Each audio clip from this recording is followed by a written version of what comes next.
Alright guys, we got started here on tearing her down. Got the turbos off of it, and the hot side pipes, cold side pipes, wastegates, cooling fan and radiator out of there. Got the intake out. Clearly made enough room. I got most of the harness off. Really the only thing left to do to yank it out is unbolt that power steering pump and then go underneath and, you know, get the trans and all that crap unbolted from it and removed, and then I can yank this motor out and get her the top end taken off of it so I can get that new springs and retainers put in it. Probably going to do a little bit of port work on these heads and possibly the intake. I'm not sure about the intake, but I probably will. I'm going to end up getting a different intake hopefully sometime this year, so I'm not sure if I'll go too hog wild on it because I want to be able to resell it. So but we'll probably do a little bit of work on the intake as well. So, but yeah, that's where we're at, guys. A couple hours, got her tore down pretty far, and now the rest of the work is going to be underneath, so I won't be able to get much footage of that. But we'll go ahead and come back once I get the trans and everything out.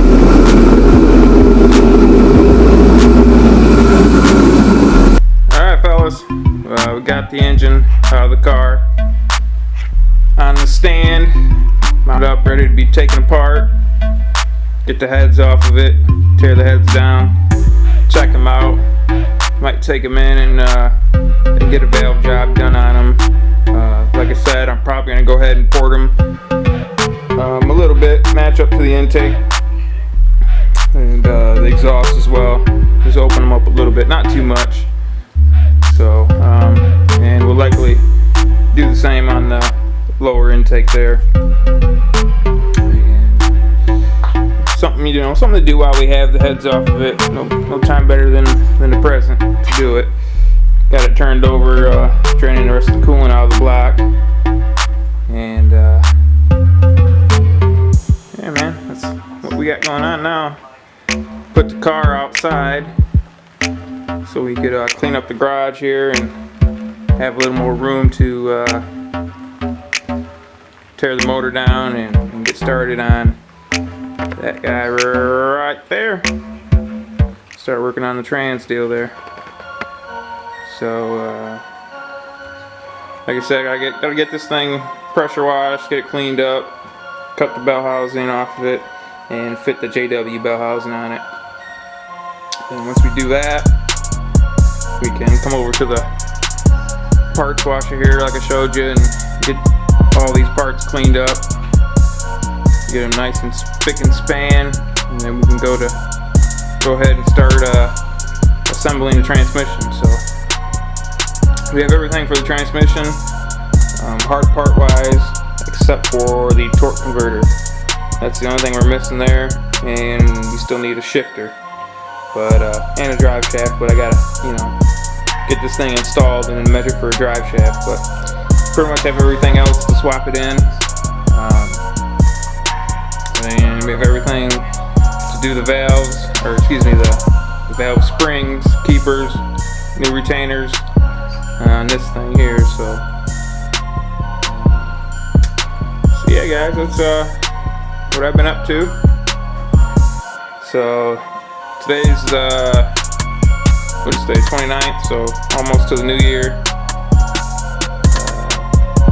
I'd like to have this thing sitting back in the car, you know, within a few weeks or so, but we'll see.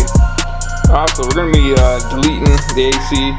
We're going to get rid of it. We decided not to go ahead with the install on that. So we're going to delete the AC pump, compressor, and likely do the manual brake conversion and get rid of the hydro boost and the power steering pump, so manual steering as well.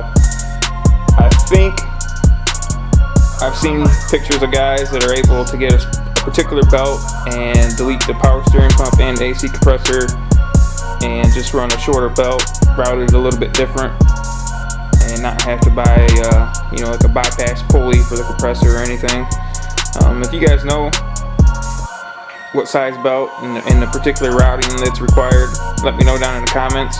Otherwise I'll have to go digging for it. I know I've seen pictures of people that have done it before, but I can't remember where. So yeah, let me know if you guys got any ideas on that one.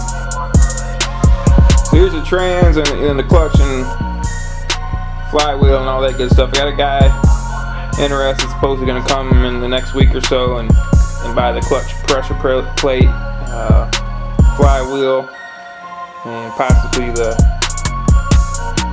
Maximum Motorsports heavy duty clutch cable, the billet quadrant, and firewall adjuster. And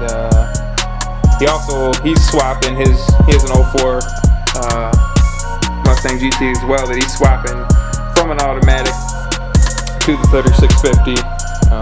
And he has a automatic brake pedal assembly.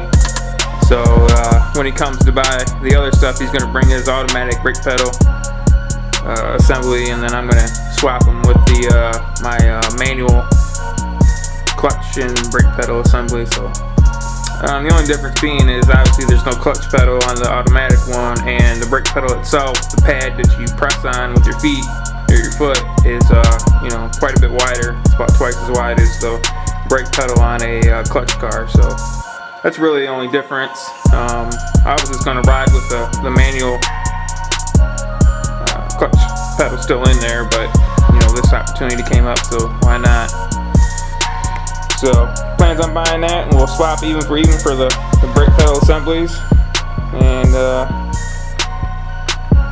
yeah, that's about where we're at, guys.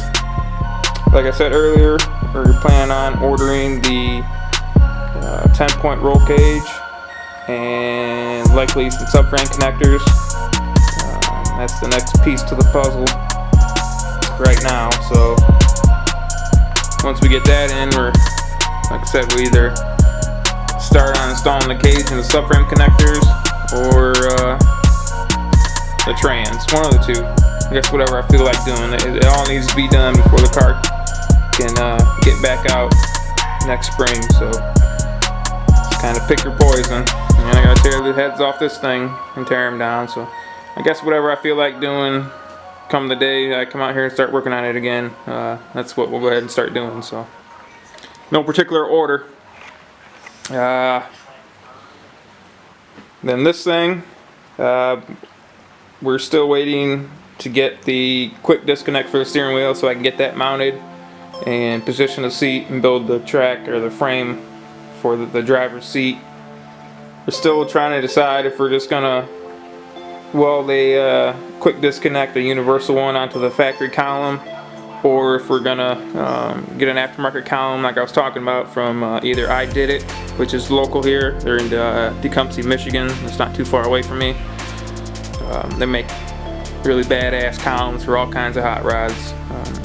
They're, I believe, $250 on their website, and then I have to pay tax, obviously, because I'm in the state here. So, but there's also some options on eBay. A guy sells you know, tubular chromoly columns that are direct fit as well. They're not quite as nice as the I Did It ones, but like I was saying, they're not quite as nice as the I Did It ones, but they are $239 plus $15 shipping, so about the same price. But the one on eBay comes with a quick disconnect already on it, so you're saving, you know, a little bit of money there, $70-80 depending on which one you get, you know, up to $100.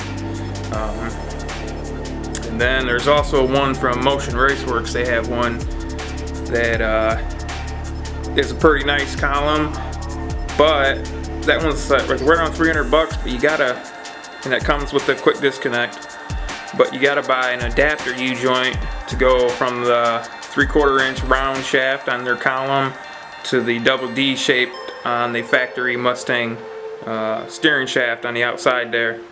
So that's like another $80. So you're looking at about I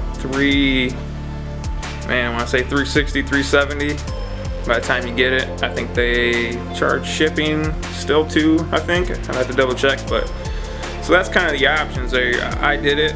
An eBay deal or a Motion Raceworks is, you know, there might be a couple other ones out there, but I haven't looked for them. They're all going to be right around the general price range, so you know, that's kind of your options there. But I'd like to support the local company here. I did it. Like I said, they've been around for a long time, and they're local. They build quality shit, so you know, I'd like to spend my money there if I can. But you know, trying to, you know, I don't have a whole bunch of money, so I got to try to spread it as best I can and get the best deals that I can. So we'll see what we end up deciding on, but more than likely we'll probably get a column for it. So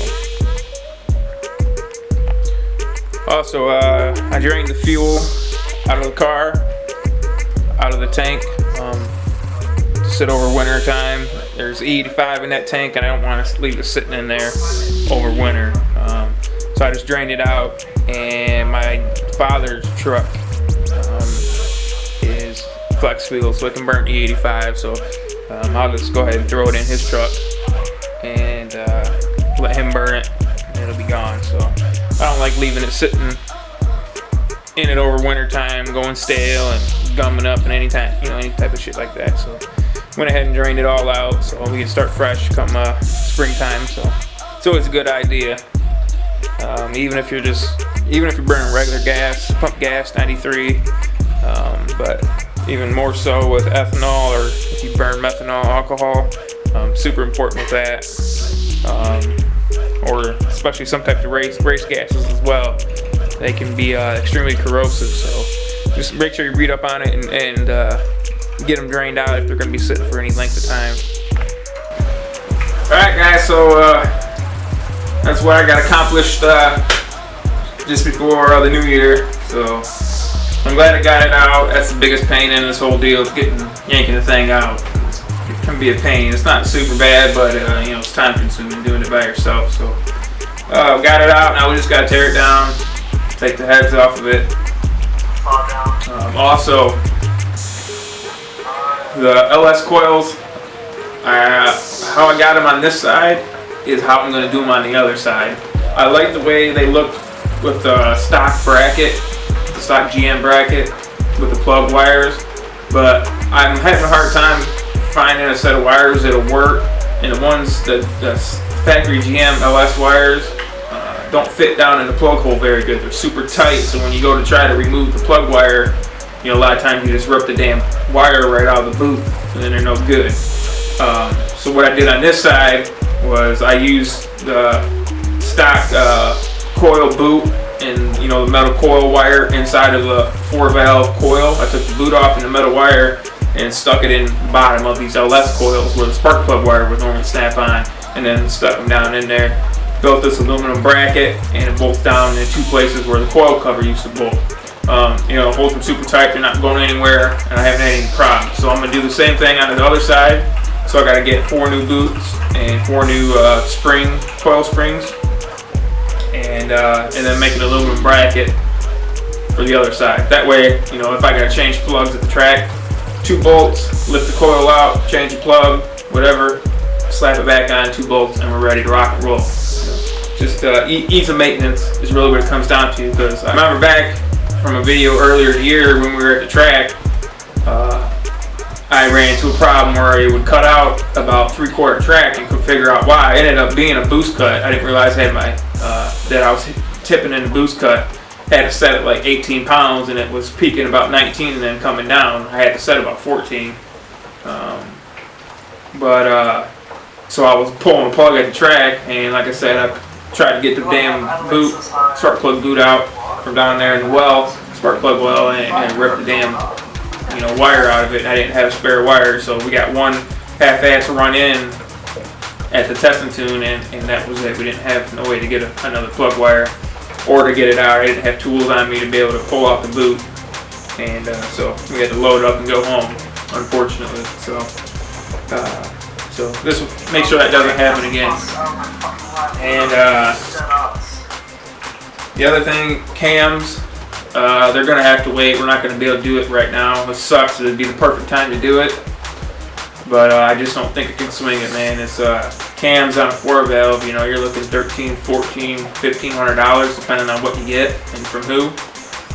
I'd love to do it, but it's probably not going to be in the cards this go around. You know, maybe later in the summer, towards the the fall, I can swing it, and then we can tear it down and leave it in the car and just tear the front cover and the valve covers off, and then throw the cams in there. Right now I'm running 98 Cobra cams, which are basically the best stock cam profile for turbo mod motor 4-valve. So they're not terrible, they're still decent, but you can pick up quite a bit with a set of aftermarket cams. So that's still in the cars, but just not right now. So yeah, guys, ain't a whole lot else to say. I'm done for tonight. I'm going to get cleaned up and eat some dinner, and I'll be back out here probably after the new year to start working on something. Either tearing the motor down, start working on the transmission, or that time we might have the cage and subframe connector. So all needs to be done. It's just a matter of deciding which one to do first. So anyways, I'm gonna get out of here, guys. I appreciate you tuning in. If you want to subscribe, if you enjoy the content, there's a ton of mod motor content out there, and then the stuff that is out there is mostly Coyote stuff, which hey, nothing wrong with Coyote, man. I'd love to have them, but I just couldn't afford it at the time. They're going for quite a pretty good penny at the time. So but we're gonna have a lot of good shit coming up. If you're in hot rod and mod motors and making power and going fast and modular Mustangs, this is a good channel to be. And we're just going to see how fast we can go, man. See if we can keep up with them LSs, give them a run for the money. Also, guys, I wanted to say the game plan for this coming year, we'd like to, obviously we're still going to go to test and tune at our local track, and maybe an event or two that they're going to have there locally. But we'd like, me and my old man, we'd like to, travel around a little bit. Martin, Michigan at US 131 Raceway on the west coast of Michigan. They got a couple cool events coming up this year that we'd like to go to. We'd like to try to be able to make Mod Nationals later in the year. If it all works out and everything holds together, and and it's running good, and we'd like to make that. And then we'd also like to go out and try some of the no prep shit. It looks pretty fun. We'd like to try that shit out. Obviously we're gonna be playing with the big dogs there, and we're gonna be outgunned almost always. But hell, it'd be fun just to travel around and see what we can do. So stay tuned for that, man. And I hope to see you guys on the next video. All right, guys. See ya.